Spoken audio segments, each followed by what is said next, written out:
ସୃଷ୍ଟିର ଆରମ୍ଭରେ ବ୍ରହ୍ମାଣ୍ଡର ଦୁଇ ଶକ୍ତିଶାଳୀ ଦେବତା ସୃଜନ ଏବଂ ଅନନ୍ତ ନିଜ ମଧ୍ୟରେ ଏକ ବଡ଼ ଯୁକ୍ତିତର୍କ କରୁଥିଲେ।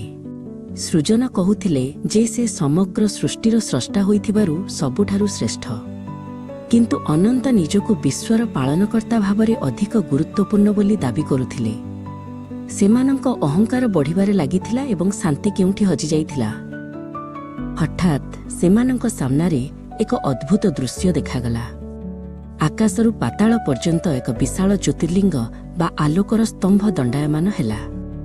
ଏହି ଆଲୋକ ଏତେ ପ୍ରଖର ଥିଲା ଯେ ଏହାର ନା ଉପରେ ଦେଖାଯାଉଥିଲା ନା ତଳ। ଏହି ଅସୀମ ଆଲୋକର ଉତ୍ସ ଦେଖି ଦୁଇ ଦେବତା ଆଶ୍ଚର୍ଯ୍ୟ ହୋଇ ଚୁପ୍ ହୋଇଗଲେ। ସେମାନେ ନିଜର ଶ୍ରେଷ୍ଠତ୍ୱ ପ୍ରମାଣ କରିବା ପାଇଁ ଏକ ପ୍ରତିଯୋଗିତା କରିବାକୁ ସ୍ଥିର କଲେ। ସୃଜନ କହିଲେ, ଯିଏ ଏହି ସ୍ତମ୍ଭର ଶେଷ ସୀମା ପ୍ରଥମେ ଖୋଜି ପାଇବ ସେ ହିଁ ସବୁଠାରୁ ଶ୍ରେଷ୍ଠ। ଅନନ୍ତ ଏଥିରେ ସମ୍ମତି ଜଣାଇଲେ। ଦୁହେଁ ତୁରନ୍ତ ନିଜ ନିଜର ଯାତ୍ରା ଆରମ୍ଭ କରିବାକୁ ପ୍ରସ୍ତୁତ ହେଲେ। ସୃଜନ ଏକ ସୁନ୍ଦର ରାଜହଂସ ରୂପ ଧାରଣ କରି ଆକାଶର ଶୀର୍ଷକୁ ଉଡ଼ିଲେ।